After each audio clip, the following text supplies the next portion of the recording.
Yeah, you're good. Okay, I'm Jane, and this is Inspiration, and I'm really sorry for my nasally voice. So currently, STEM fields are continuing to expand and grow. However, these areas are still heavily dominated by men. As more complex problems arise, women will need to be a huge part of that conversation.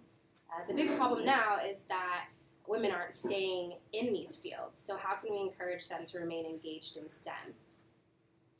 To do this, we need to start at a young age by making science more accessible to young girls and promoting creative exploration and tactile experimentation that makes learning more personal. Inspiration is an educational kit that helps young girls to learn about bioscience by making. Through the playful and creative nature of making, this unique kit allows girls to engage in science by reconnecting with the things that they wear.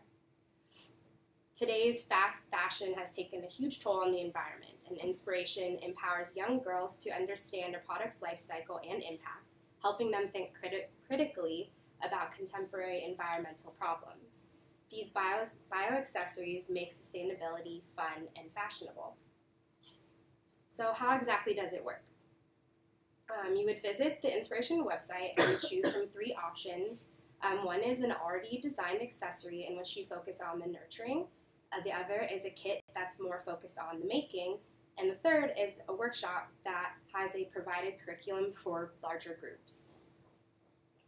The user will then choose the organism that they would like to grow and wear, and there are 4 options for that as well. Based on research, I selected organisms with either short lifespans or are very easy to maintain. The user would then receive the kit, and the necessary supplies would be provided in a biodegradable packaging. The kit would come with materials that are recyclable, repurposed, or biodegradable. That would be a chain. So this is a reusable chain that allows them to explore a different form of sustainable practice, giving discarded things a new life in this case. There would be an instructional guide with a journal, a holder for their accessory, as well as dirt, a mini shovel tool, and a tool to water their bioaccessory with. Using the instructions, the user would combine the organism and the form to create their very own bioaccessory. This accessory can be worn wherever and whenever. And when they aren't using it, the accessory can be stored in its holder, and the user should water that accessory based on the care instructions that would be provided for them in the kit. And then they would have an option to write in a small journal and record observations throughout the process, similar to a scientist's lab notebook, so allowing them to remain more engaged in that process. And after a while, some organisms may become too large for the bioaccessory, so they can be transplanted. In other cases, the organism may die, and it can be buried and biodegraded. And the organism may be gone, but the form can be reused, can be regifted, or if they don't want to continue to interact with it, it can be buried in the garden, and that form would biodegrade as well. And once they're done, the user can revisit the website to join the community, get inspiration, pick up different tips, and explore different scientific information in the website as well. And as they're going through this, they can share what they've learned and created on social media.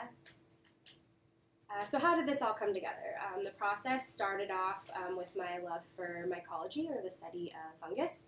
And I started by growing this first prototype with mushrooms and mycelium. I had a really hard time growing it in such a small space, so I moved on to a different form and tried a different organism.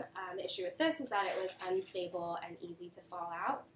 So I tried again with another form and organism, and I did several user tests, and they went well. People were excited to wear them. These young girls shared them on social media and were given compliments as they wore them around. So it's exactly what I was hoping for, that they're engaged and excited, and it allowed me to narrow down the form as well. But there were still a lot of issues with the string of the necklace and the durability and the materiality of the form, because as you can see in the earlier prototypes, it is made out of plastic, which is not very sustainable, so it doesn't really fit into the overall inspiration.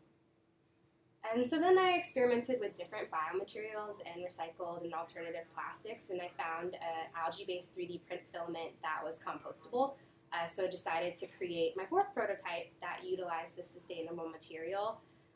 But still, that issue with the durability came up again. How can I keep the plant within that form so that it's easier for the user to wear it?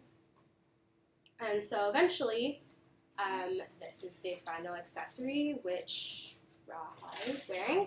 And I've tried out a few covers and have eventually come to this cover here that still needs to be printed. I was able to put together a kit with the materials, which I'll pass to you now. Oh, I should have stood up so fast. And you can just pull the sticker off. But, and the materials it's packed in is also biodegradable, as I had mentioned before. I also had the opportunity to use inspiration in a workshop setting, as I had mentioned before. I tested that curriculum at Parsons Playtech, and the response was great. The people that I spoke with were really engaged and asking questions. They wanted to come up with all new ideas and experiment with other things, and they were really excited to wear their accessories as well. So these were all the learning outcomes that I was hoping to see while people engaged with inspiration. And as far as future directions, I will be showing this project at the exhibition. And in the next few weeks, I want to explore options for customization. So maybe giving them the option to experiment with color and acidity, maybe involve sensors, allow them to create their own forms, or explore different biomaterials and build their forms from material to accessory. Thank you.